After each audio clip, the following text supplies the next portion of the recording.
दोस्तों आप सभी लोगों का एक बार फिर से स्वागत है हमारे यूट्यूब चैनल में। दोस्तों आज है हमारा day 2 UP police 90 day challenge का। आज है हमारा डे 2। यदि आप लोग यूपी पुलिस एसआई या फिर कांस्टेबल की तैयारी कर रहे हो तो आप इस सीरीज़ को आप लोग फॉलो कर सकते हो और सभी वीडियोज़ को आप लोग डे वाइज देखना ताकि आप लोगों से एक भी टॉपिक मिस ना हो। आज है हमारा डे 1 90 डे चैलेंज का।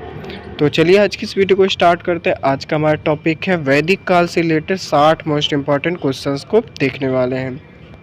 चैनल पे नए चैनल को सब्सक्राइब कर लिए। चलिए आज की इस वीडियो को स्टार्ट करते हैं।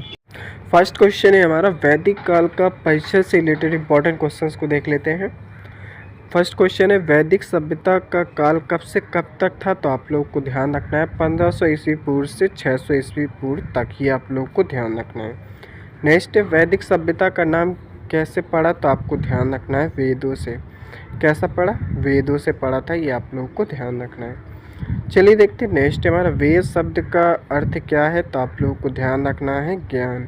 क्या है, ज्ञान। नेक्स्ट है वैदिक काल को कितने भागों में बांटा गया। तो आपको ध्यान रखना है 2 भागों में, पहला ऋग वैदिक और दूसरा उत्तर वैदिक काल में। नेक्स्ट है ऋग वैदिक काल किस काल को कहा जाता है। तो आपको ध्यान रखना है प्रारंभिक वैदिक काल को। ये कब से कब तक। तो आप लोग को ध्यान रखना है 1500 ईस्वी पूर्व से 1000 ईस्वी पूर्व तक। ठीक है।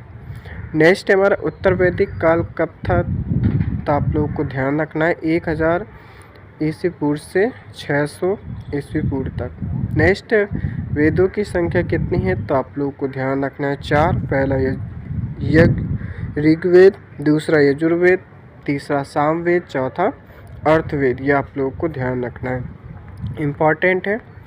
चलिए देखते हैं नेक्स्ट हमारा सबसे प्राचीन वेद कौन सा है। तो आप लोग को ध्यान रखना है ऋग्वेद। कौन सा, ऋग्वेद। ये आप लोगों को ध्यान रखना है। नेक्स्ट ऋग्वेद में कितने सूक्त हैं। तो आप लोगों को ध्यान रखना है 1028। नेक्स्ट ऋग्वेद में कितने मंडल हैं। तो आप लोगों को ध्यान रखना है 10 मंडल हैं। कितने, 10 मंडल हैं। ठीक है, ये आप लोगों को ध्यान रखना है।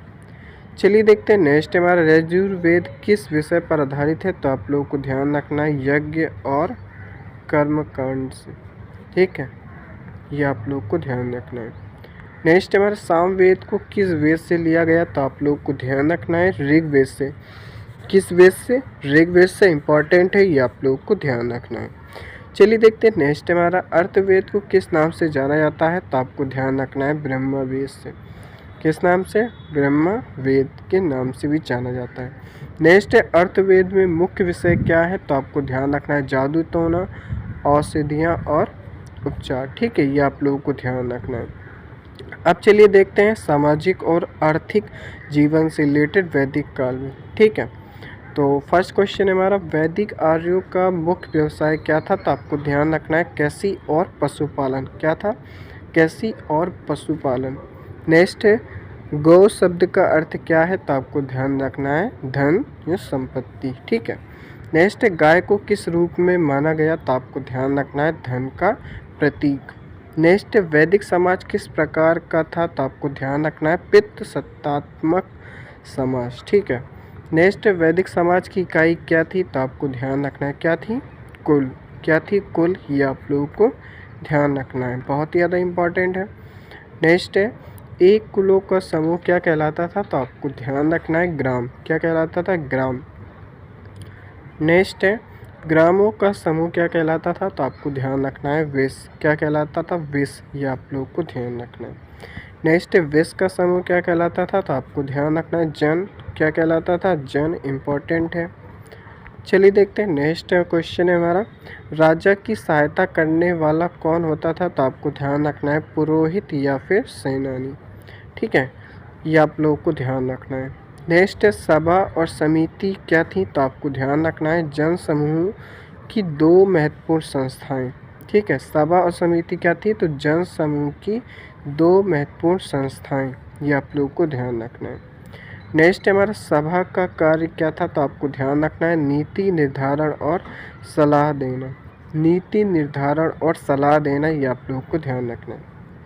नेक्स्ट है समिति का अर्थ क्या था। तो आपको ध्यान रखना है राजा का चुनाव और शासन की देखरेख। क्या था, राजा का चुनाव और शासन की देखरेख। नेक्स्ट वैदिक काल में महिलाओं की स्थिति कैसी थी, तो आपको ध्यान रखना है सम्मानित थी, ठीक है, उन्हें शिक्षा का अधिकार था, ये आप लोग को ध्यान रखना है। चलिए देखते हैं नेक्स्ट हमारा विवाह अनिवार्य था या वैकल्पिक, तो आप लोग को ध्यान रखना है वैकल्पिक, ठीक है, जिसका मन था वो कर सकता था, जिसका नहीं था वो नहीं करता था। नेक्स्ट है सती प्रथा का उल्लेख किस वेद में मिलता है, तो आपको ध्यान रखना है ऋग्वेद में संकेत रूप में मिलता है, ठीक है, ये आप लोग को ध्यान रखना है। अब चलिए देखते हैं धार्मिक जीवन से रिलेटेड इंपॉर्टेंट क्वेश्चंस को देखते हैं। उससे पहले यदि आप लोग चैनल पर आए, चैनल को सब्सक्राइब जरूर कर लेना, बेल आइकन को प्रेस कर लेना, और नीचे डिस्क्रिप्शन में आप लोगों को ई बुक्स मिल जाएंगी जीके की, इतिहास की, सभी की, तो आप लोग ले लेना, ठीक है, और प्रैक्टिस करना अभी से स्टार्ट कर दो। फर्स्ट क्वेश्चन है हमारा वैदिक काल में मुख्य देवता कौन थे, तो आपको ध्यान रखना है कौन थे, इंद्र। नेक्स्ट है इंद्रों को क्या कहा गया है, तो आपको ध्यान रखना है देवताओं का राजा, क्या कहा गया है, देवताओं का राजा। नेक्स्ट अग्नि को क्या कहा गया है, तो आपको ध्यान रखना है देवताओं और मनुष्यों के बीच दूत, क्या कहा गया है, देवताओं और मनुष्यों के बीच दूत। नेक्स्ट वरुण किसके देवता थे, तो आपको ध्यान रखना है जल के, किसके थे, जल के।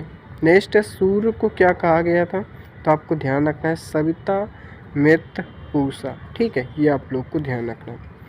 चलिए देखते हैं नेक्स्ट हमारा सोम किसका प्रतीक था, तो आपको ध्यान रखना है पवित्र पेय या फिर बल का प्रतीक था। नेक्स्ट है सरस्वती किसकी देवी थी, तो आपको ध्यान रखना है ज्ञान और वाणी की देवी थी, ये आप लोग को ध्यान रखना है। नेक्स्ट है वैदिक आर्य किस धर्म में विश्वास करते थे, तो आपको ध्यान रखना है प्रकृति पूजा में विश्वास करते थे, ठीक है। चलिए देखते हैं नेक्स्ट क्वेश्चन हमारा यज्ञ किस उद्देश्य से किया जाता था, तो आप लोगों को ध्यान रखना है देवताओं को प्रसन्न करने के लिए, किनको, देवताओं को प्रसन्न करने के लिए किया जाता था। नेक्स्ट वेदों की भाषा क्या थी, तो आपको ध्यान रखना है क्या थी, संस्कृत थी, इम्पॉर्टेंट है। नेक्स्ट ऋषि शब्द का अर्थ क्या है, तो आपको ध्यान रखना है वेदज्ञ या ज्ञानी व्यक्ति, ठीक है, जिनको वेदों का ज्ञान होता था उन्हें क्या बोलते थे, ऋषि, जिनको, ठीक है, ये आप लोग को ध्यान रखना है। नेक्स्ट सबसे अधिक मंत्र किस देवता के नाम पर है, तो आपको ध्यान रखना है इंद्र के नाम पर, किसके नाम पर, इंद्र के नाम पर है। नेक्स्ट अग्नि से संबंधित मंत्रों की संख्या लगभग कितनी है, तो आपको ध्यान रखना है कितनी, 200, कितनी, 200, इम्पॉर्टेंट है। नेक्स्ट ऋग्वेद में नदियों की संख्या कितनी बताई गई, तो आपको ध्यान रखना है 7, ठीक है, सप्त सिंधु उनको कहा गया है। नेक्स्ट वैदिक आर्य किस दिशा से भारत आए, तो आपको ध्यान रखना है उत्तर पश्चिम दिशा से, ये आप लोग को ध्यान रखना है।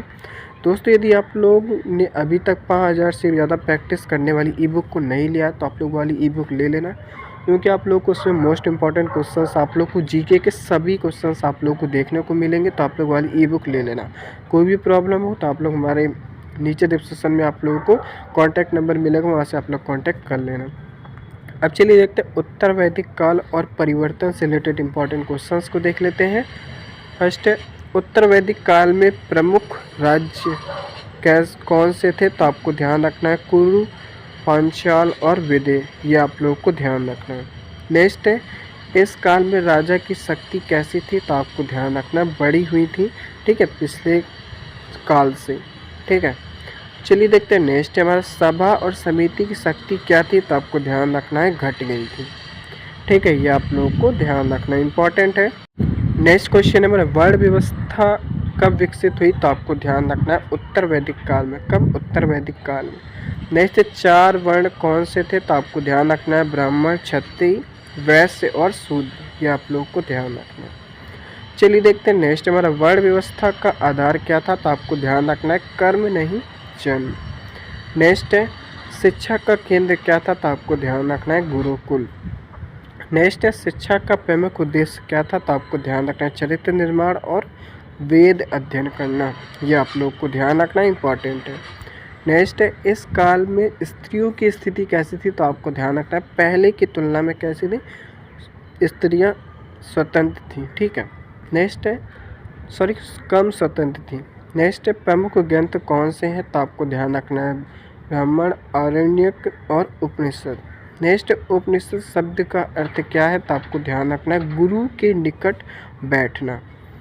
चलिए देखते हैं नेक्स्ट है, उपनिषदों में किसका उल्लेख है, तो आपको ध्यान रखना है आत्मा और ब्रह्मा की एकता। नेक्स्ट है, कौन सा उपनिषद सबसे प्राचीन है, तो आपको ध्यान रखना है बृहदारण्यक उपनिषद। नेक्स्ट है, उत्तर वैदिक काल की प्रमुख नदी कौन सी है, तो आपको ध्यान रखना है गंगा। नेक्स्ट है, वैदिक संस्कृति का अंतिम ग्रंथ कौन सा है, तो आपको ध्यान रखना है उपनिषद। तो यदि आप लोगों ने डे 2 को कंप्लीट किया तो अब तो नीचे अटेंडेंस आप लोग नीचे कमेंट बॉक्स में कमेंट कर देना। तो चलिए फिरते हैं नेक्स्ट डे में। Thanks for watching.